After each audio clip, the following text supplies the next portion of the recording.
This is Corthan. I'm a farmer here in the Philippines, and with my family, we grow herbs, lettuce, and vegetables.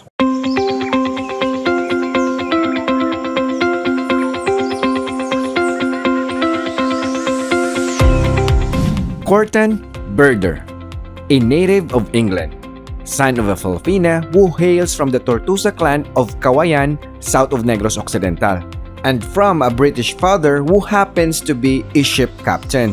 Since young, Corthan was living a good life in England. He had a bachelor's degree in landscape architecture. He was offered a potential job in Canada after he graduated, but he declined the offer.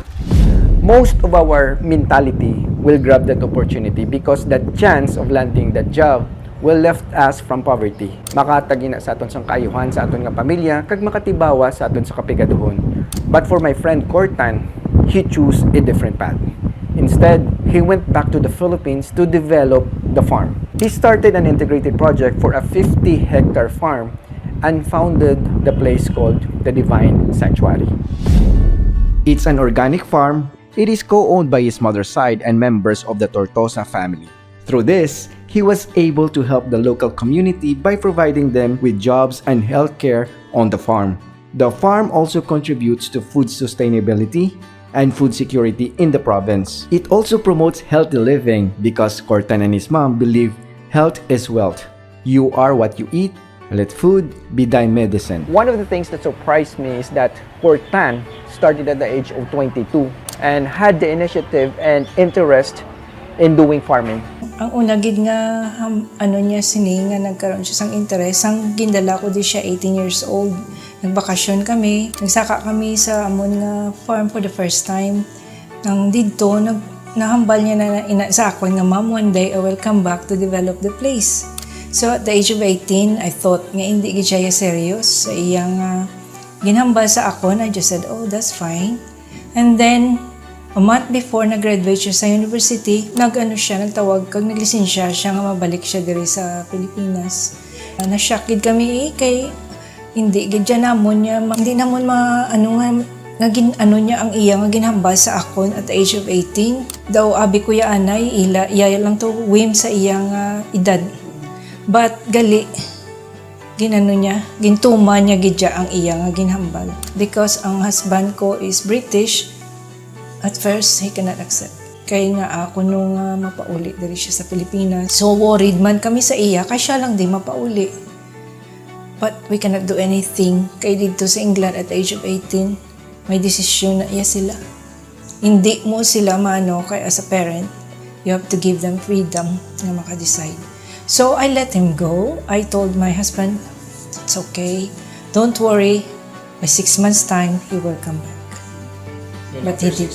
He has been working on the farm for 6 years as of 2002, while other millennials are more invested only in electronics and gadgets. His purpose and vision is to make a sustainable farming project that will encourage people to be connected to nature and to learn skills to prepare for the future. It's important to have initiative. It's important to plan ahead for the future. At the end of the day, as much as people are focused on gadgets, you cannot eat your gadgets. The most important thing is survival and preparation for the future, and that is why I'm interested in farming. Look at COVID and the pandemic. Nobody knew it was coming, and nobody prepared. Now people are more prepared for the future. But what about food and water shortages? That is why farming is so important, because by preparing for the future, you have security in the future. COVID has taught us to be more prepared. With the global situation, we also need to be prepared with food and water. Most businesses start from small beginnings, and most businesses have their own struggles and startup cost. Supposedly, it takes 2 to 3 years for a business to start being profitable or even just to break even. Just like any other farm, the Divine Sanctuary Tortosa Organic Farm struggles from the start. Corthan used to sleep on the farm nga madamo sang lamok, kag wala sang kuryente, kag wala sang tubig. Our main struggles on the farm were the lack of electric and water in the beginning, very basic needs to support the farm. Soil was a big problem. In a tropical country, it goes from hot to rain very quickly. So we had struggles with shifting temperatures. There is a lot of problem nung nag-manage, nag-ano sa iya. There is some kind of a problem sa management. Hindi siya kabalo. There is a problem with communication. Hindi siya kabalo sang Ilonggo. So, may mga natabo nga one of our relative nga daw na ano gid siya na tunto. So, ako as a mother, na-realize ko nga isa lang man si Corthan, hindi ko mapabayaan diri sa Pilipinas. Physically, I was there in England working, but my mind is always here. So I cannot have any peace of mind. And then I said to my husband nga, kinanglan ko gid magpauli. So in the end, he accepted it, and ari na kami diri sa Pilipinas. Ginbuligan ko na si Corthan kay na-start niya na ng farm niya mo. Sang ari di siya, he started to grow amargoso kag mga cucumber. Kagabaligya na siya. Ga-tricycle lang na siya rin sa kawayan makadto diri sa Binalbagan kag nagalibod na siya diri sa Banwa namon. So mas more nga kilala pa siya diri kaysa akon. Kay ako nadula ko di mga 32 years wala ko di sa Pilipinas. So but then nakita ko ang iya man niya nga purpose gid siya. Seryoso gid siya sa iya nga ginahimo. Kung hindi, nakita ko man nga hindi man malaing. So that's the reason why 100% gin-suportahan ko siya. Despite all the difficulties sa pagpatindog sang ilang nga farm, they managed to strive and slowly achieve their goal with the support of their family and blessing man sa Ginoo. But as soon as he slowly reached his dream na almost na-develop na ang iyang farm, tragedy struck. Community quarantine is hereby imposed in the entire of Metro Manila. And the Philippines has become the first country to close its financial markets in response to the COVID-19 pandemic. The Philippines, especially the province of Negros, are greatly affected by the pandemic. Everything is put to a halt. The food and tourism industry were one of the affected industry. Most businesses nanirado, kag madamo sang nadulaan obra. Everything come to a standstill. Everything changed. Ang movementa. We are one of the biggest supplier of lettuce diri sa Negros ang una. Tapos may stall kami sa Ayala. We have to close. That in the end, ang amon nga lettuce ginapanghatag ko na lang na how many hundreds of kilos ginahatag ko sa mga frontliners sa Bacolod para lang hindi masira. So slowly slow down gid ang production naman. But we struggle, but we didn't give up. Ang most important gid ang mga staff ko sa farm nga kinahanglan ma-continue ko man sila. Kay syempre dira sila depende sang ilang salary, ang ila pagkaon sa salary. So I tried my best to continue. And ang saving grace namon gid ang stall namon gid sa Ayala. That is, the one that continually serving regularly sa mga customer. The Divine Sanctuary Tortosa Organic Farm survived the height of the pandemic. But just as they've thought that the pandemic is almost over because of the less restrictions, the worst is yet to arrive.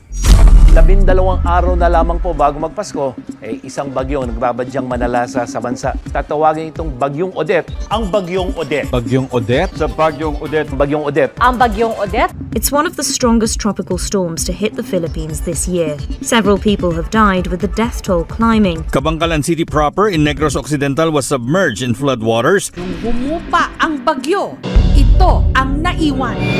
Napakalawak na pinsala. South Negros was hit hard by Typhoon Odette, and the municipality of Kawayan kung saan located ang Divine Sanctuary ginbaha kag almost wipe out ang area. Actually, second time ko natin nga pagkadto sa Divine Sanctuary. I have this mixed emotion. A mixed emotion nga happy and at the same time heartbroken. Happy because I was able to meet my friend Corthan and Ma'am Paday, and I was again able to visit the farm. Heartbroken sa pagkita ko sa sitwasyon sang farm.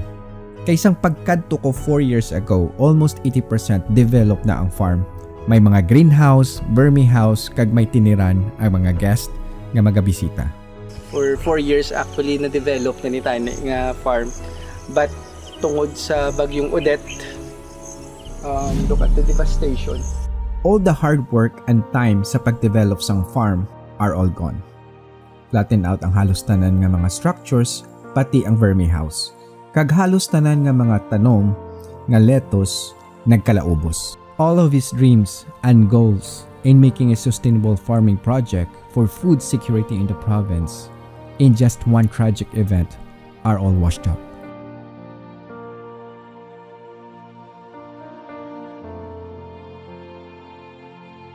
So, ang family nga Tortosa family, and friend ko nga si Corthan, so they will start sa sugod naman.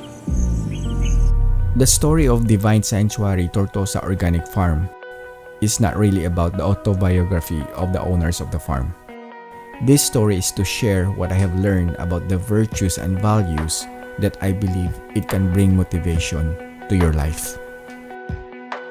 The first virtue that I've learned from this story is contentment always leads to happiness. Corthan gave up a great life in England just to be a farmer here in the Philippines. And knowing that most Filipino believe that farmers are poor and farming is always associated with poverty. Corthan is contented of what he has and who he is. He is happy with farming and he is happy to help people by providing jobs and tourism opportunities in the community of Barangay Mambugsay, Kawayan. Always remember this, contentment promotes happiness. When you are content with what you have, you let go of sometimes painful wants and desires for what you can have. And as a result, acceptance and inner peace will settle in. When you accept your situation, you actually allow yourself to be happy. Happiness is not available outside. It is to be obtained from our inner self. Being grateful for everything you do have instead of spending most of your time thinking about what you can't have could make life a lot more beautiful. It is always good to remember these things in our daily life. The second virtue that I've learned from this story is perseverance. The road to success is not easy, and life is not a bed of roses. Success in every field takes one or more tries to attain your goal. When Corthan started to develop the farm, he experienced these kinds of struggles and setbacks. He was away from his parents. He was challenged by our weather on how to grow vegetables. He got scammed by his own relatives. The road going to the farm is very stiff, mabudlay magsaka. Kag imagine that you have to do that every day. And Corthan also experienced lockdowns during pandemic. And the farm was wiped out by Typhoon Odette. But you know what?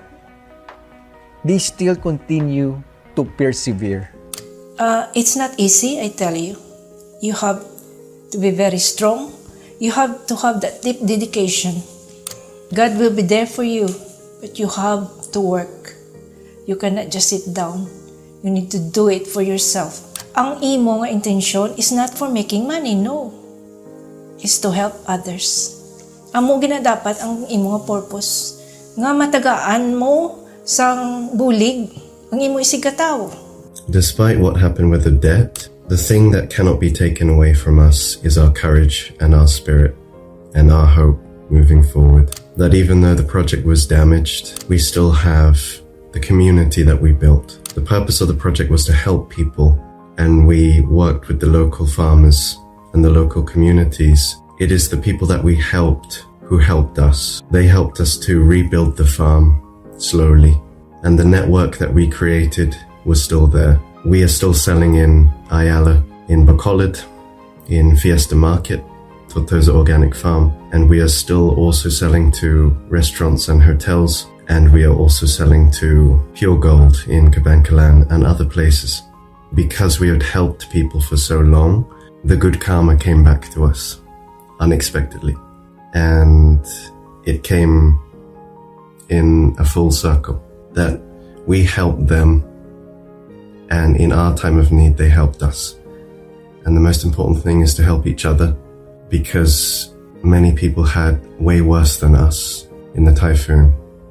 So even though we had a lot of damages, we still count our blessings because people had it worse. But even for those people as well, they had the support of their friends and family and their community and their network, and the same for us too.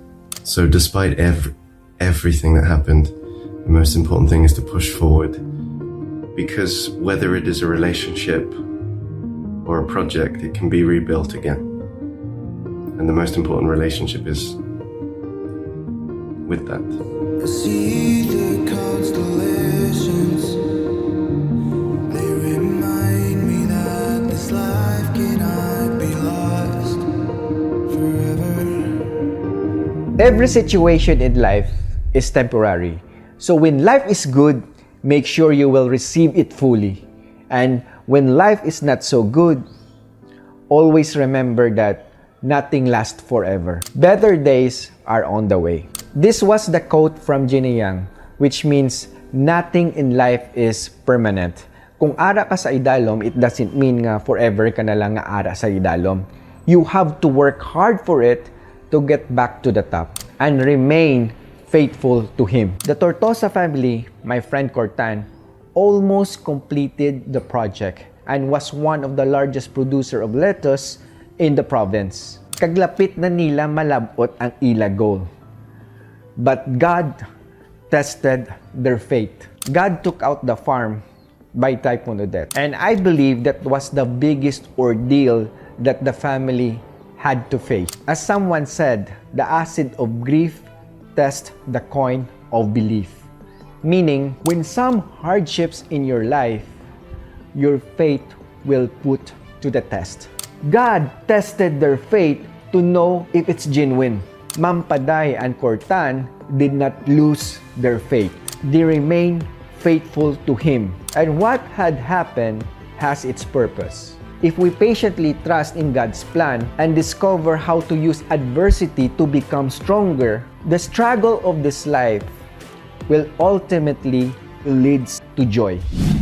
Before I end this video, and if you wanted to be a part of the community in rebuilding the farm, you can support by buying produce of Divine Sanctuary Tortosa Organic Farm, and it's located in Ayala Capital, Fiesta Market. By buying their product, you're actually hitting 3 birds in 1 stone. One is you are able to help the local farmers that work in the farm. Second is you're also helping the local business to grow. And third, you are also helping yourself to stay healthy by eating chemical-free, organic, healthy food. And lastly, to Congresswoman Chiding Alvarez of 6th District of Negros Occidental, let's finish the farm to market road nga nasuguran mo na sa barangay Mambugsay, Kawayan. Kay kadako sang potential that can create job opportunity in barangay Mambugsay, Kawayan. Alright, that's all for now. See you next time. Bye-bye!